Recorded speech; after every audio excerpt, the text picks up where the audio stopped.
সময়োপযোগী ও বিনিয়োগ বান্ধব করেই টেলিযোগাযোগ আইন সংস্কার করা হবে জানিয়েছেন টেলিযোগাযোগ ও আইসিটি প্রতিমন্ত্রী জুনায়েদ আহমেদ পলক।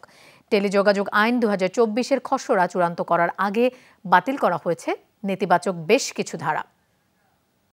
মাত্র একটি ফোন কলে দেশব্যাপী হোম ডেলিভারি দিচ্ছে ওমেরা এলপিজি।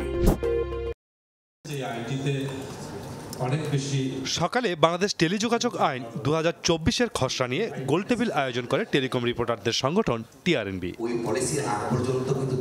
খসড়া আইনে কয়েকটি ধারা নিয়ে ভিন্নমত তুলে ধরেন টেলিযোগাযোগ খাত সংশ্লিষ্টরা। ব্যক্তি বা ইন্ডিভিজুয়াল হন তাহলে আবেদন করতে পারবেন না। তাহলে আমার যে প্রায় 3000-এর উপরে লাইসেন্স আছে তার মধ্যে 90% কিন্তু একক এবং ইন্ডিভিজুয়াল। 2010 সালের পর বিটিআরসির ক্ষমতা খর্ব হওয়ার পর দেখা গেল যে আমাদের ওই একই কাজ করতে আমাদের অনেক সময় লেগেছে। ইন্টারনেটের একটা ডেফিনিশন এখানে ক্লিয়ারলি থাকা উচিত, একটা নয়, আমার মনে হয় একাধিকভাবে ডেফিনিশন থাকা উচিত, এটা একদম ক্লিয়ার নাই।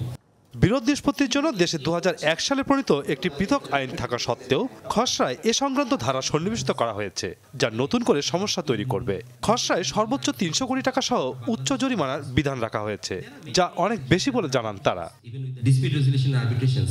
বিরোধ নিষ্পত্তির জন্য কোনো ধরনের ব্যবস্থা এই আইনে রাখা হয়নি, যা বর্তমান সময়ে প্রগতিশীল আইনের জন্য সামঞ্জস্যপূর্ণ নয়। এমনকি আইনের বেশ কিছু ধারা দেশি বিদেশি বিনিয়োগকারীদের মাঝে উদ্বেগ তৈরি করবে, যা বিনিয়োগের উপর নেতিবাচক প্রভাব ফেলবে। ভবিষ্যতে দেশি বিদেশি বিনিয়োগের কথা চিন্তা করে প্রশাসনিক জরিমানার বিষয়টি সম্পূর্ণরূপে ঢেলে সাজানো উচিত।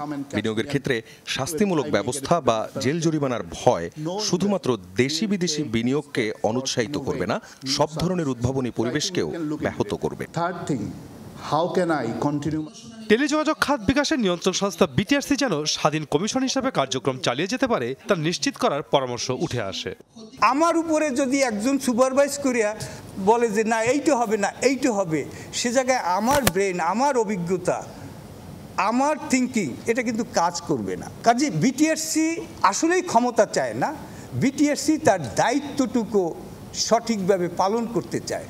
খসড়া আইনে বিতর্কিত ধারাগুলো বাতিল করা হবে জানিয়ে টেলিযোগাযোগ প্রতিমন্ত্রী বলেন, নতুন পর্যালোচনা কমিটি গঠন করা হবে। চূড়ান্ত আইনে তাদের সুপারিশের প্রতিফলন ঘটবে।